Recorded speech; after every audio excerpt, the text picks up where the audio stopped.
Afternoon, everyone. Thank you for inviting me, first and foremost. And secondly, apologies that after such a wonderful morning, listening to people talk about wildlife and inspirational things that they're doing, that we're going to talk about Brexit. You have, of course, got your lunch after this, or nearly after this, so hopefully that's a sort of a bit of an incentive to get through. I'm obviously only one half of the duo. They don't let us out by ourselves when we're talking about Brexit, just so we make sure we don't say anything we shouldn't. My colleague Paul will talk in a minute, but I'm going to first off start saying where we're at and what's happening and what we're doing, and then Paul will talk to you a little bit about the legislative implications going forward for mammals. I thought I'd like to start first by some sort of mood music, some context about what's happening. Don't try and read it all. This is an excerpt from the government's 25-year environmental plan that was published just this January.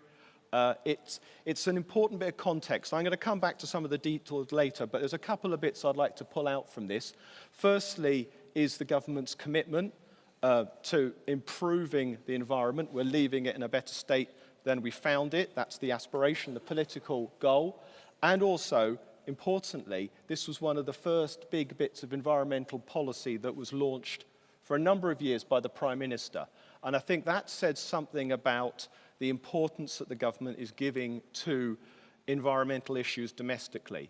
It is a very high-profile area. They are very interested in it. We can all have our views on why politicians are interested in any topic, but they are interested in it, and that is important in its context to the way we're dealing with EU exit and Brexit. So that's worth bearing in mind.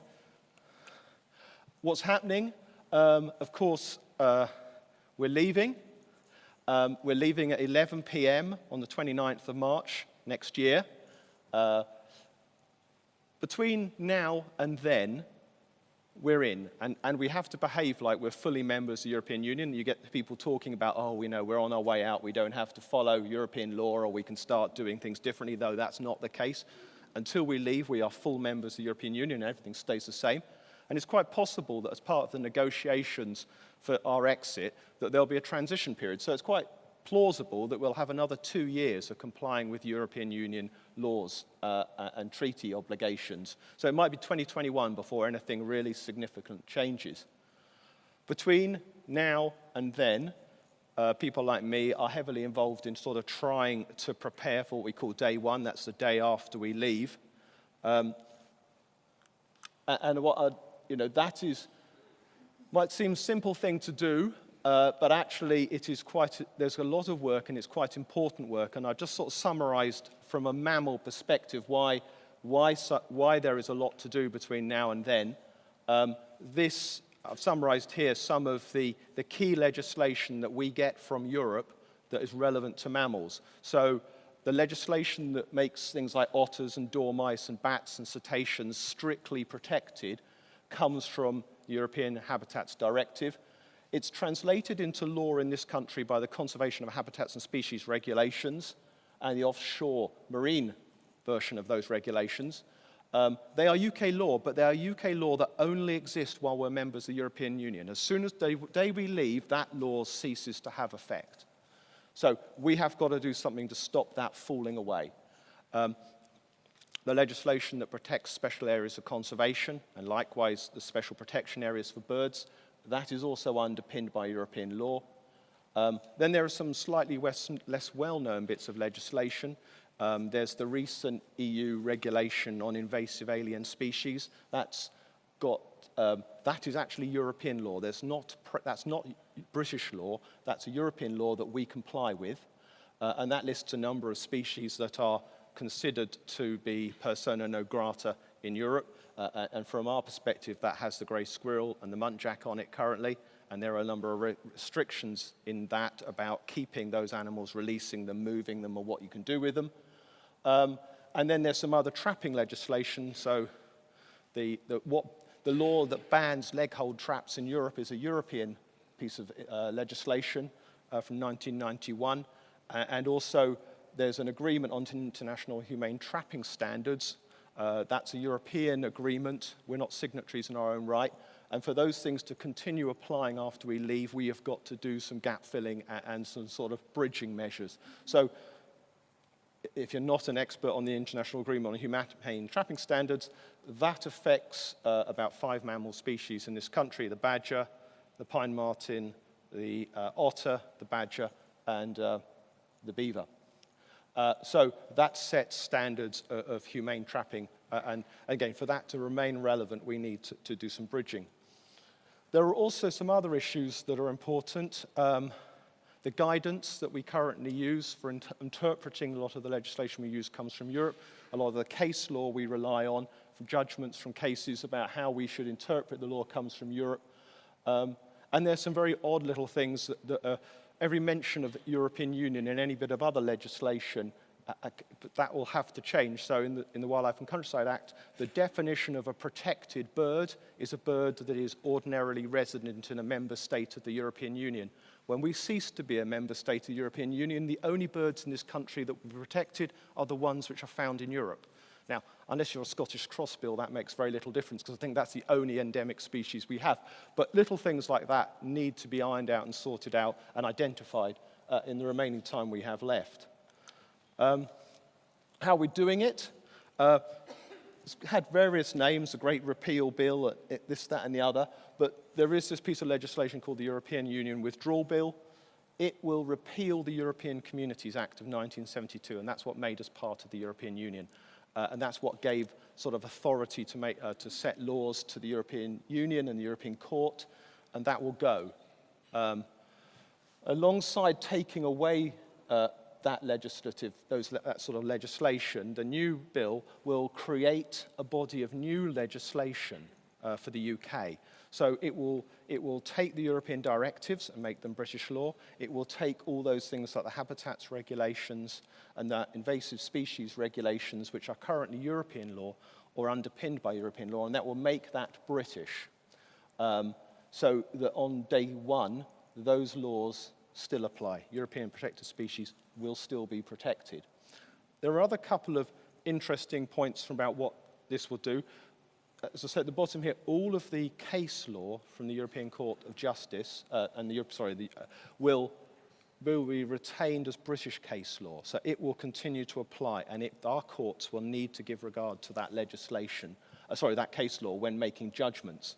And another issue that is of relevance is that I don't know how many of you have dealings with interpreting British law, but British laws, whether they're environmental or otherwise, say very little about the point of a law in the legislation.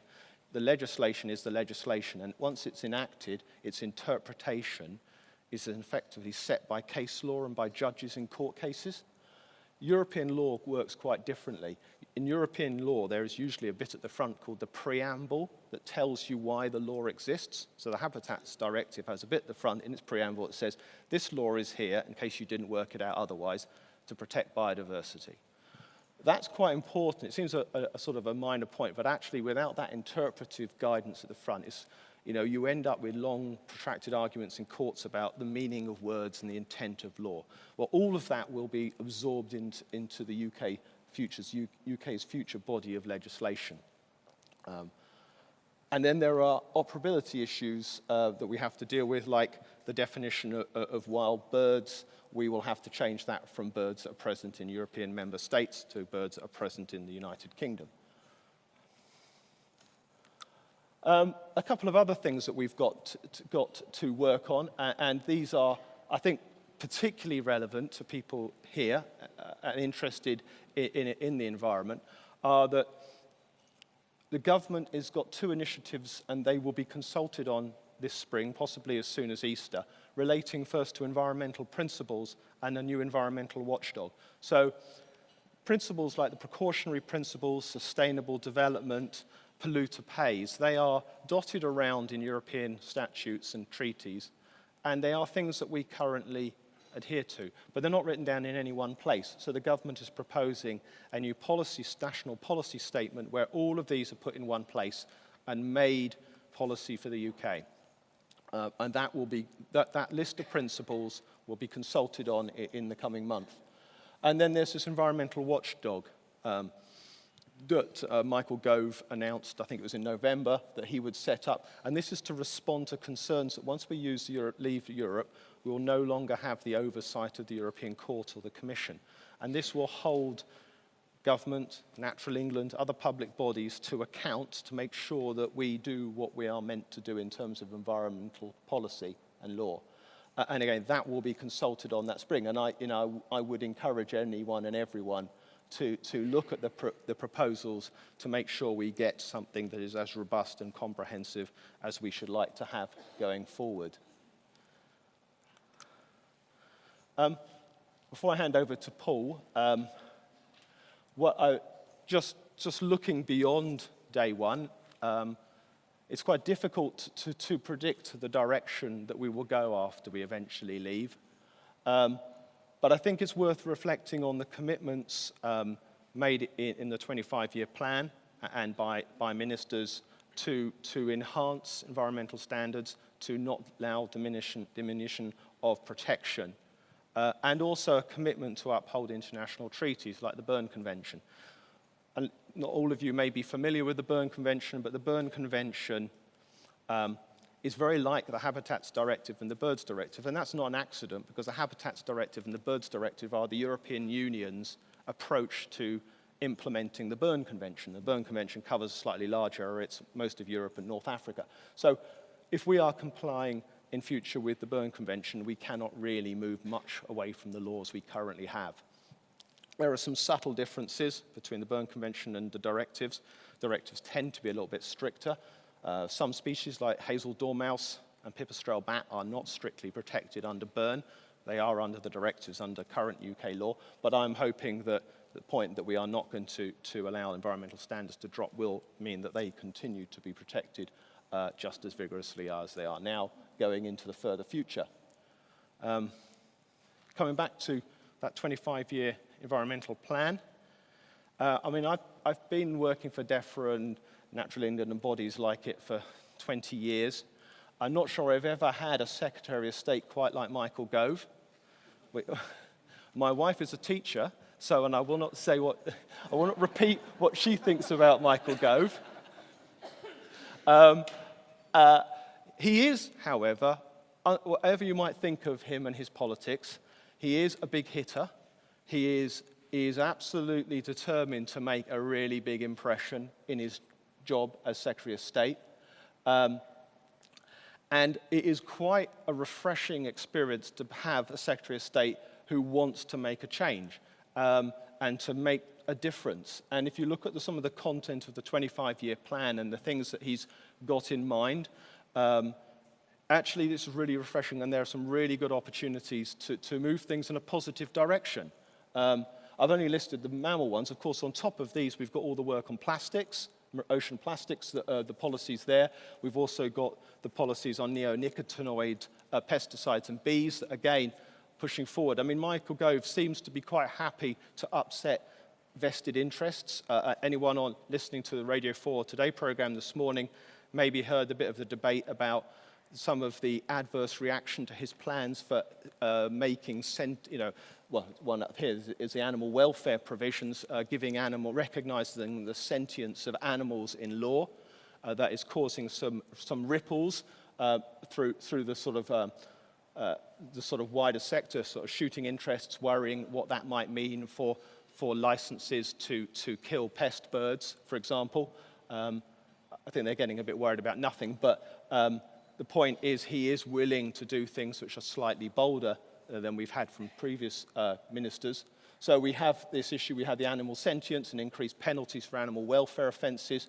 The government appears to have abandoned plans to repeal fox hunting ban. We've got the policies on ivory. We've got some really positive stuff around reintroductions. So if you look at the 25-year plan, don't read all 150 pages of it unless you've got a lot of time, but find those bits which are relevant and interesting, and there's some quite good stuff on reintroductions, very much more positive than recent ministers have been about reintroductions, with specific references to beavers potentially being reintroduced nationally, and also support for things like the helping the recolonisation of England by pine martens, and there are other species relevant to this part of the world, perhaps. is the white-tailed sea eagle, which was subject to a previous plan in the past, which was abandoned. That gets a name, it's mentioned in the plan, so possibly that's another species that will be reintroduced in the not-too-distant future. And of course, conservation covenants. These, I think, are quite valuable if we can get these delivered, because they will help protect some sort of sites, particularly sort of compensation sites for mitigation for development, for example. So, and if you want to read a bit more about what Michael Gove thinks, probably the best page, it's on the DEFRA website, is his unfrozen moment delivering a green Brexit. And don't just take it from me that there's some good stuff in there. Mark Avery, XRSPB, who is a persistent and unrelenting critic of this government and Natural England. You should have a look at the logo he uses for us. It's got a roof on the top of it, implying that we only exist to help developers.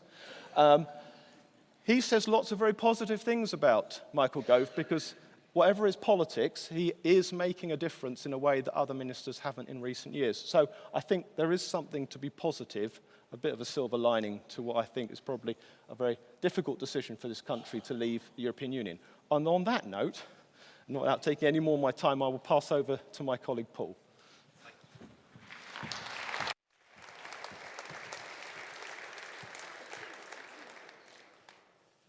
Okay, thank you very much, everybody. It's great to be here today talking at this event in my home county. And before I start, I'd just like to thank Adrian Hinchcliffe, who's here today, for his brilliant photographs that he's provided me with to illustrate my talk. Now, following on from what Matt said, given that the current laws that we've got at the moment will remain in place for the present time, I think it's worth having a quick review of what legislation we've got in England that applies to mammals. So I'd just like to draw your attention to the health warning on the slide there. As I go through the slides, it's worth noting from the outset that unlike the situation for wild birds, only named mammals are protected in England. And I should also say that many of the pieces of legislation that we're going to go through allow for licences to be issued by Natural England that permit things that would otherwise be an offence under the provisions of that legislation.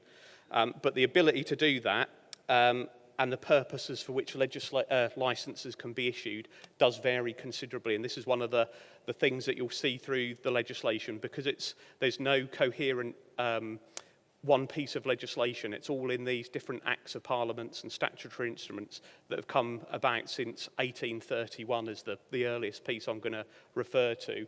It's all very different, and penalties and what the offences are and what the wording is very different as we go through it.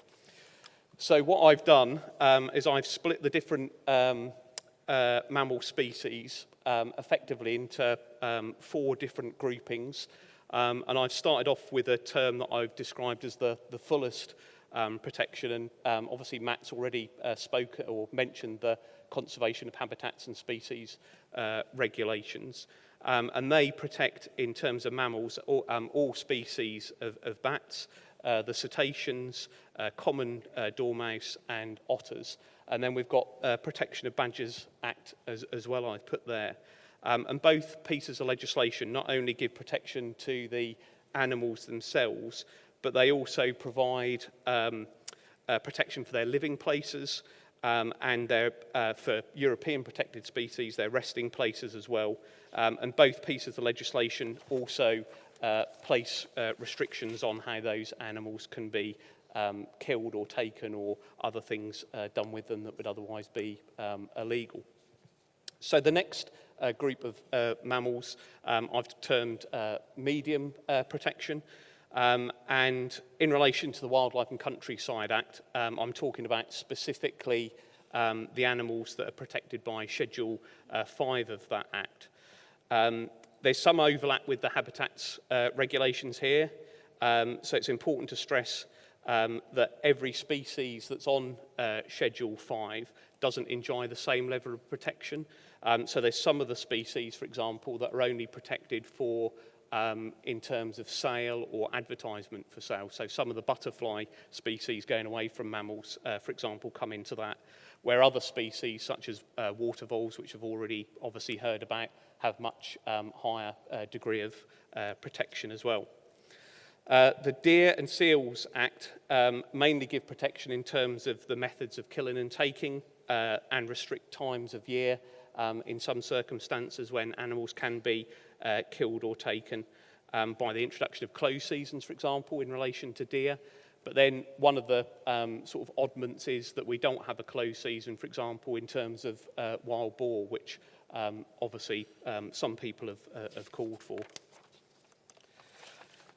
So the next grouping I've sort of termed more limited protection, and we've got some of the older legislation here, including the Hares Preservation Act of 1892, which for those that don't know, and I'll quote directly from the Act, it shall not be lawful during the months of March, April, May, June or July to sell, expose for sale in any part of Great Britain any hare or leveret, and any person who during the months aforesaid shall so sell or expose for sale any hare or leveret shall be liable to a penalty not exceeding level 1 on the standard scale, including costs of conviction. And the standard scale set at level 1 at the moment is £200. So we've got some very archaic legislation, and that applies to restaurants, for example, as well, and places that might sell frozen hares, for example. Not a well-known piece of legislation, but nonetheless it still exists. It's still on the statute books. As the name suggests, the cruel poisons legislation restricts certain types of poison against mammals, including such delights as phosphorus and red squill. Strychnine is one of the poisons that used to be approved, but it's no longer approved as a biocide. It used to be just approved for use against moles. And here I've got Wildlife and Countryside Act again, but only in relation to Schedule 6, which lists those species against whom certain methods of killing or taking cannot be used without a licence, obviously. So this, for example, means that licences are required to trap species such as shrews, and we issue a general licence to enable shrews to be trapped, but also applies to hedgehogs, polecats, and edible dormice. And as Simone said earlier, we do have now a record of edible dormice in Suffolk as well. And then Section 11 of Wildlife and Countryside Act also prohibits certain methods of being used against all mammal species. So, for example, snares, crossbows, and explosives are some of the ones there. Game Acts and Night Poaching Act give various protections in this context for rabbits and hares. Obviously, from the date of the legislation from back in 1831, it was all about protecting the landowner's rights against poaching. But as I'm sure probably Lee will cover this afternoon, then we have big problems with hare coursing still, and some of these pieces of legislation are the very tools that are used by the police to help conserve these species now.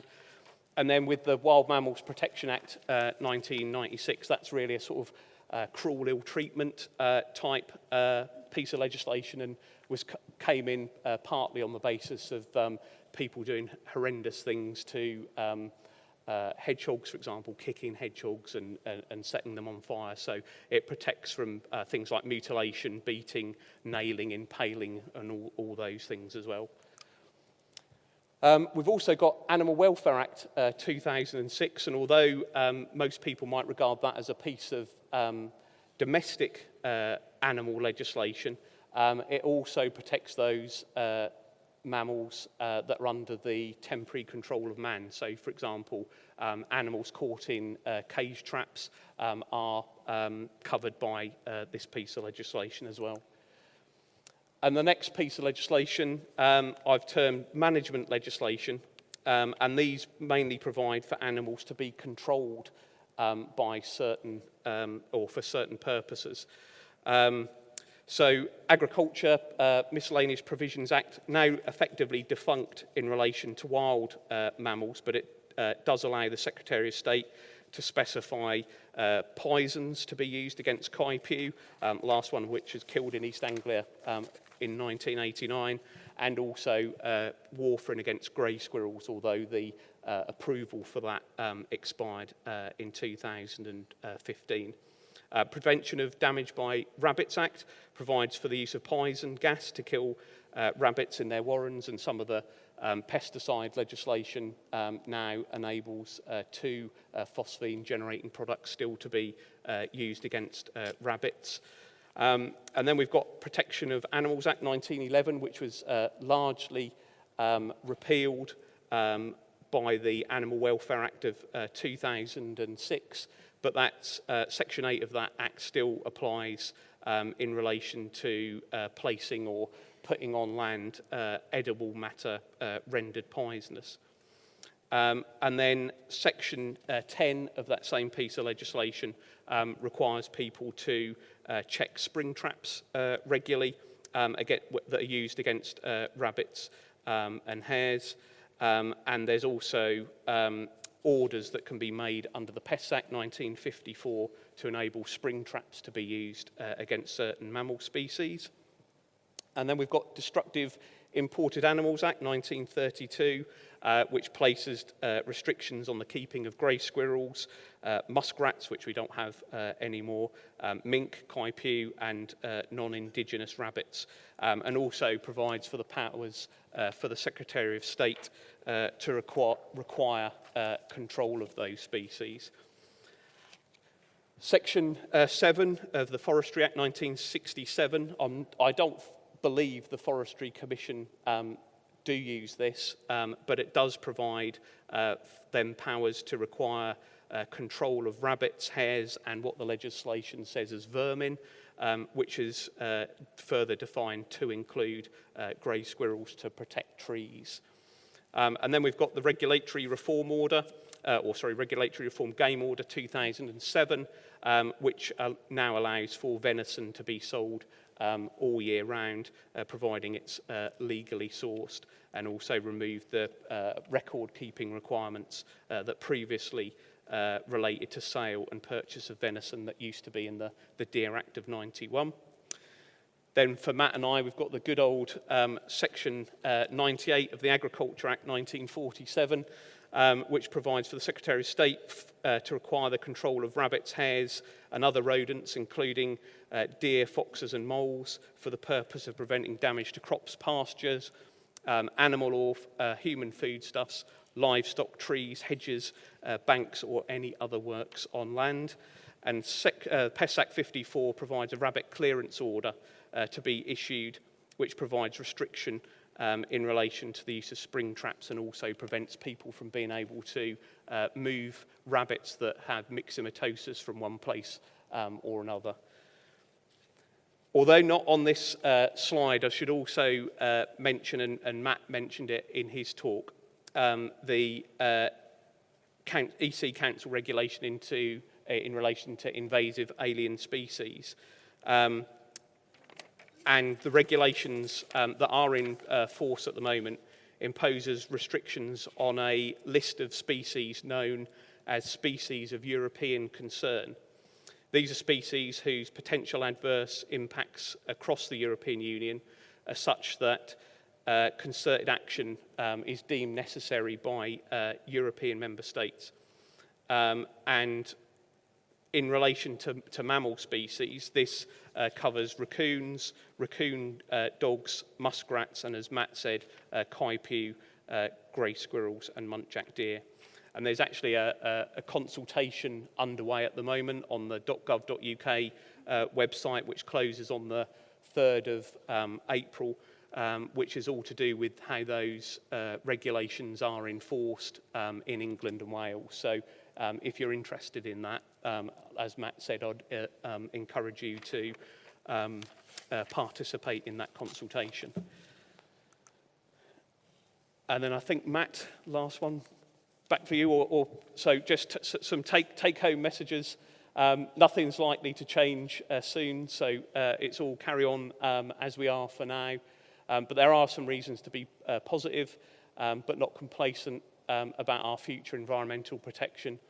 Wildlife laws would benefit from reform, so they're more consistent and easier to understand. And on the right there, you can see the Law Commission report from a few years ago. This is pre-Brexit, which was the Law Commission were asked by the then government to review wildlife legislation relating to species to basically see, couldn't we just have a single piece of legislation in the future rather than all these piecemeal bits that I've just taken you through. So it's much easier to understand, and things like penalties, offences and everything are all worded similarly. And then unfortunately this was all systems go, and then this little matter called Brexit came in the way. So this has sort of been parked for the time being, but it obviously may well be that post-Brexit that this is re-looked at into again. So as Matt said, and I, in relation to the invasive alien species regulations, you can get involved. Please do. We certainly encourage you to get involved with the public consultations to make sure your voice is heard, and then scrutinise any provisions and changes that take place. Thank you very much.